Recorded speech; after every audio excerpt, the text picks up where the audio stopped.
What's going on, YouTube? Just coming with another video, touching up on a subject.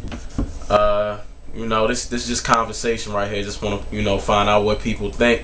This subject I'm talking about matchups in boxing. What fight should happen. Now, boxing obviously is a business first, really, before it's a sport.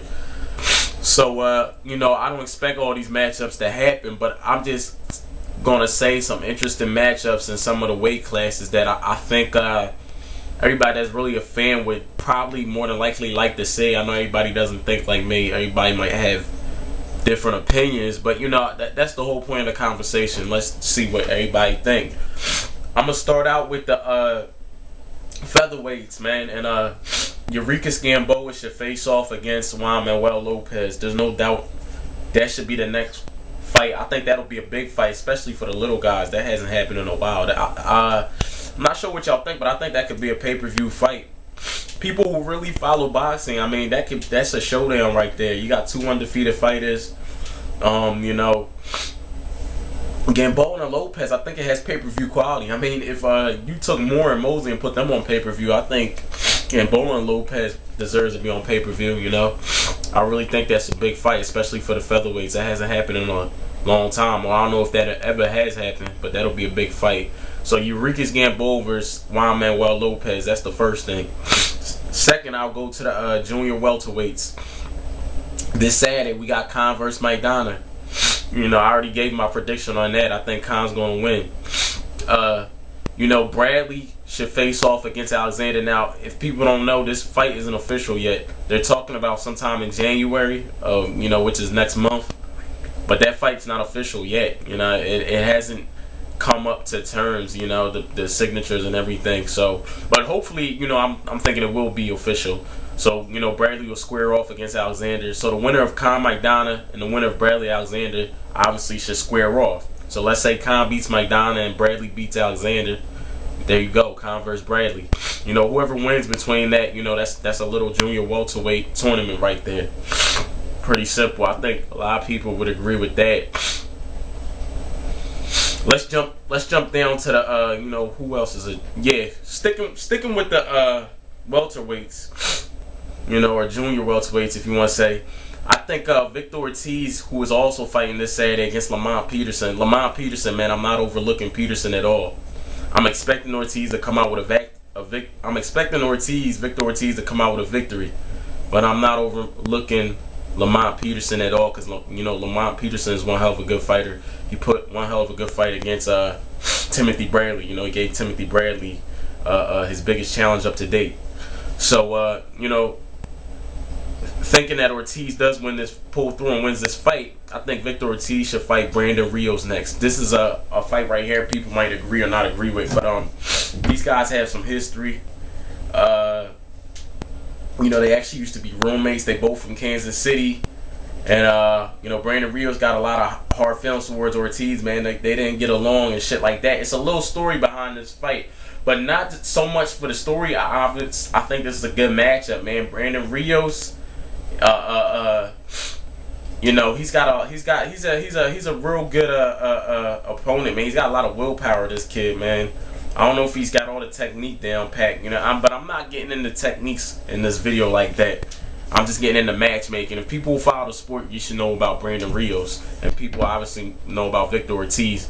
Victor Ortiz versus Brandon Rios, I think that'll be a good matchup for Victor Ortiz's next fight. So I'm gonna jump down to junior middleweights.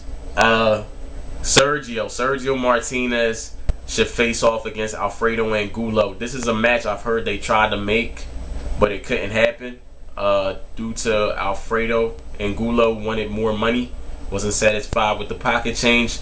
So, hey, it might not happen, it might happen, I don't know. A lot of people are saying Sergio should fight Pacquiao. It'd be interesting, but this matchmaking I'm doing is I'm trying to keep it realistic. Pacquiao is like, he's an amazing fighter. For all the Pacquiao fans out there, he's an amazing fighter, but I'm keeping it within his weight class. I think Pacquiao either stick fighting with a lightweight or a welterweight. I know he realized he just took on a junior middleweight when he squared off against Margarito and he tore him to pieces. But just because he did that doesn't mean I'm going to keep like, you know, Pacquiao, let me make him fight a middleweight. Let me make him fight a light heavyweight. You know, I'm not getting crazy with it. I'm sticking to the script, man. Pacquiao should be fighting dudes around, you know, his weight division. You know, he could either drop down in weight or stay at welterweight. You know what I mean? I don't see the point he has to prove by fighting Sergio Martinez. Although, for people who want to see that, it would be interesting. It would be interesting how he would do against him. But if he lost to Sergio, it wouldn't do him no justice, because you see what I'm saying? It's like, that's too much, you know, stepping up against a bigger guy that has speed, you know, that actually has speed, not a Antonio Margarito, but a guy that actually got speed. You know, if Pacquiao even lost, I wouldn't, you know, it wouldn't do him no justice, you know what I mean? Because I don't think he should be fighting the dude to start with. But it would, from a fan aspect, yeah, it'd be interesting to see. But Sergio Martinez should fight Alfredo Angulo next. That's who I think Sergio should fight next. Jumping down to the light heavyweights, Lucian Bute is undefeated, and Jean Pascal only has one loss we know of. That's to Carl Froch. You know, Pascal's one hell of a fighter. You know, he's a very unique fighter too. So getting into it, Jean Pascal has a fight lined up. I believe, is it December?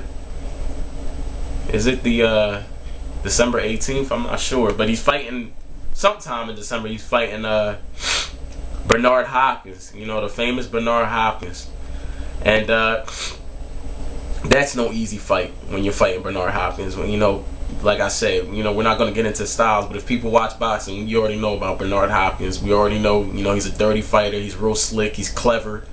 He knows how to maneuver around that ring and use every inch of it.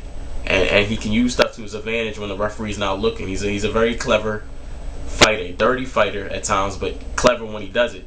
So anyway, being it is that Jean Pascal does get Bernard Hopkins, like I think he will, Lucian Bute versus Jean Pascal will be a huge fight. And both these guys are I don't know if they're I don't know if Jean Pascal's originally from Canada, but I know they both lived in Canada, so it'd be a big Canadian showdown in the light heavyweight division. Lucian Bute versus Jean Pascal. That's the next guy Jean Pascal should face, is Bute, provided Pascal gets by Bernard Hopkins. You know, because obviously if he loses to Bernard Hopkins, I don't think he'll square off with Bute.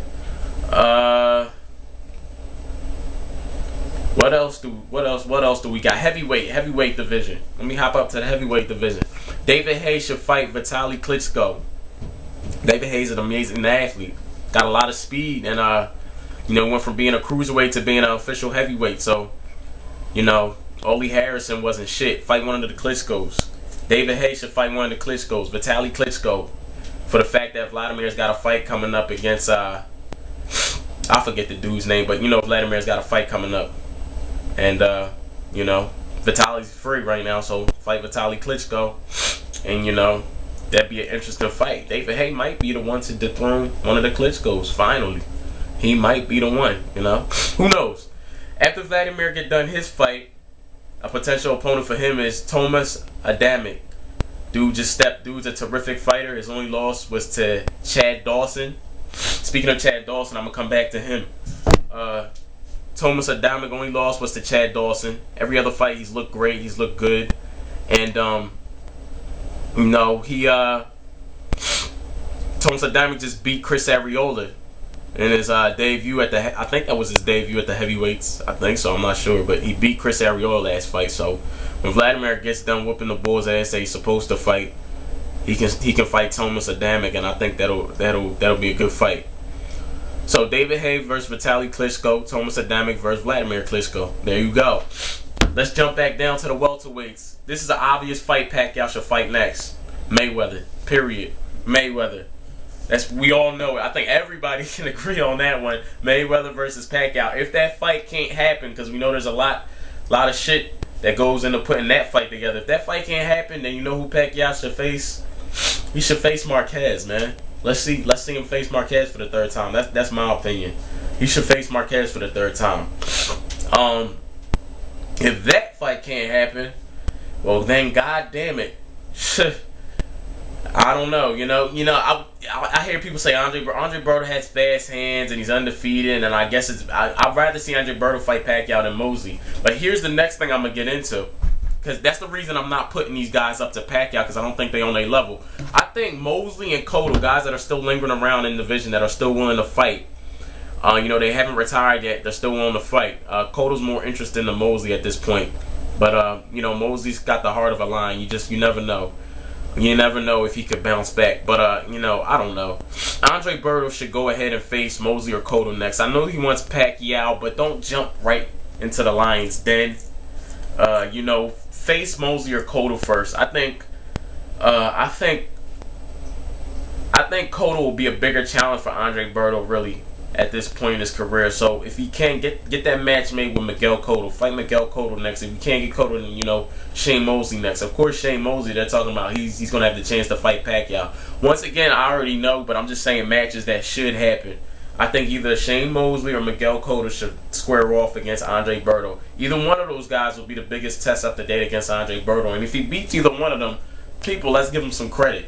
You know, because a lot of people saying Andre Berto ain't fight nobody. He ain't fight nobody. I understand Mosley's older and Cotto's took in 2 abusive losses, but you know, hey man, you can't keep taking away from a fighter, man. Andre Berto beats any one of those guys. He's at a certain class level. You know what I mean?